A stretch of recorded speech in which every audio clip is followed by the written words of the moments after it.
Hello friends, ये जो question है आपका कि इंडिया का जो इंटरेस्ट रहा है आर्कटिक रीजन में, या जो एंटार्क्टिक बिल जो लाया है इंडिया ने एंटार्क्टिक रीजन के ऊपर, मतलब बेसिकली इंडिया का इंटरेस्ट इन एंटार्क्टिक रीजन और साथ में एंटार्क्टिक बिल जो है 2022 का, और इस तरह से कैसे इंडिया एनवायरनमेंट और पूरा जो उसका रेगुलेशन एंटार्क्टिक एरिया का, उस पर ये क्वेश्चन है। ठीक है, तो बेसिकली इस तरह का जब क्वेश्चन आता है तो आपको रीज़न बताना पड़ता है कि क्यों एंटार्क्टिक रीजन इंपॉर्टेंट है इंडिया के लिए, चाहे वो इकोनॉमिक, जियोपॉलिटिकल या रिसर्च एंगल से हो।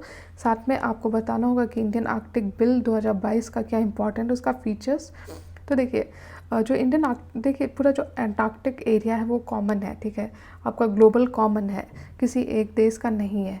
और India as a responsible nation का भी एक मैंडेट है कि वो इसमें कंट्रीब्यूट करे। तो उसी को फॉर्मलाइज़ करने के लिए, अपने रिस्पॉन्सिबिलिटी, इस मैंडेट को फॉर्मलाइज़ करने के लिए इंडिया ने इंडियन एंटार्क्टिक बिल लाया 2022 का।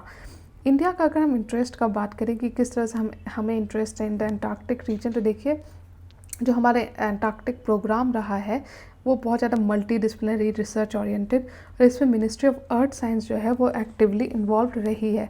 हमारा जो दक्षिण गंगोत्री है वो आपका एंटार्क्टिक में ही सिचुएटेड है, इसका बेस स्टेशन। उसी तरह मैत्री जो कि 1989 में हुआ था, ये भी यहीं सिचुएटेड है। फिर भारती 2012 में, सागर निधि 2008 में। ये सागर निधि जो है ये ऐसी इंडियन वेसल है जो कि पहली थी टू नेविगेट एंटार्क्टिक वाटर। साथ में जो बाकी मैत्री, भारती, दक्षिण गंगोत्री, ये सारे जो स्टेशंस हैं या बेस हैं, ये बेसिकली आपके रिसर्च में इन्वॉल्व है इन द रीजन। ठीक है, इंडिया ने ऑल्सो लॉन्च किया है 41 साइंटिफिक एक्सपेडिशन। तो इंडिया साइंटिफिकली आप देख सकते हो किस तरह से इन्वॉल्व रहा है, हमारा ministry of earth science involve रहा है। अगर बिल का फीचर्स की बात करें तो देखिए, इंडियन एंटार्क्टिक बिल जो है इसका एम है कि India's own national measure for protecting the Antarctic environment. मतलब कि जैसा मैंने कहा कि इंडिया खुद कुछ इस मैंडेट को कंप्लीट करना चाहता है टू प्रोटेक्ट द रीजन। साथ में ये चाहता है कि पूरा जो रीजन है वो डीमिलिटराइज हो जाए। तो उस एंगल से भी ये इम्पॉर्टेंट है। ठीक है, वो कभी इंडिया ऐसे भी न्यूक्लियर वेपन का सपोर्ट नहीं करता। India has always been supporting D nuclearization, और उसी एंगल में ये जो बिल है ये सही है।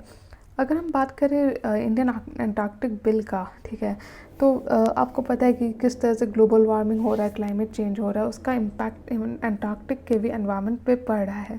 वहाँ का जो मैरीन लिविंग रिसोर्स है, या वहाँ पे जो जिस तरह से का जो इकोलॉजी है वहाँ की, वो इम्पैक्ट कर रही है। हम देख रहे हैं कि आइस मेल्ट हो रहा है, जो सी लेवल राइज हो रहा है, सी वार्मिंग हो रहा है।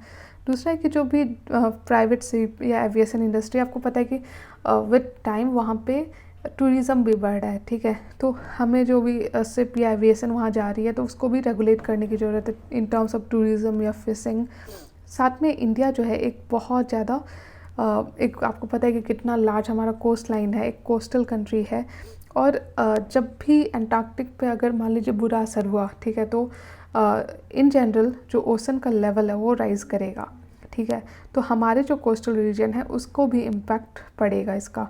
चौथा है कि जो एंटार्क्टिक टूरिज़्म या सस्टेनेबल डेवलपमेंट के बारे में हम जब बात करते हैं तो उस एंगल से भी इम्पॉर्टेंट हो जाता है एंटार्क्टिक को कंट्रोल करना, वहाँ पे सस्टेनेबल डेवलपमेंट करना। साथ में हमारा जो इंटरनेशनल विजिबिलिटी या इंटरनेशनल कोलैबोरेशन और कोऑपरेशन हम अलग अलग देश से कर रहे हैं, उसमें भी ये जो पूरा बिल है वो फैसिलिटेट करेगा। उसके बाद नेक्स्टली जो लॉज हैं, jurisdiction of the courts of India to deal, क्योंकि मान लीजिए कोई केस हुआ, ठीक है, कि एंटार्क्टिक में इस आदमी ने ऐसा गलत काम किया है, तो इस पर लॉ मतलब इस पर कार्रवाई होनी चाहिए। तो जो ये लॉ है एंटार्क्टिक के ऊपर, ये जो बिल है ये हमारे कोर्ट्स को भी हेल्प करेगा। लास्टली जो बिल है वो प्रपोज़ किया है इसमें कि एक इंडियन एंटार्क्टिक अथॉरिटी होगा मिनिस्ट्री ऑफ अर्थ साइंस के अंदर, जो कि इस बारे में डिसीजन मेकिंग अथॉरिटी होगा।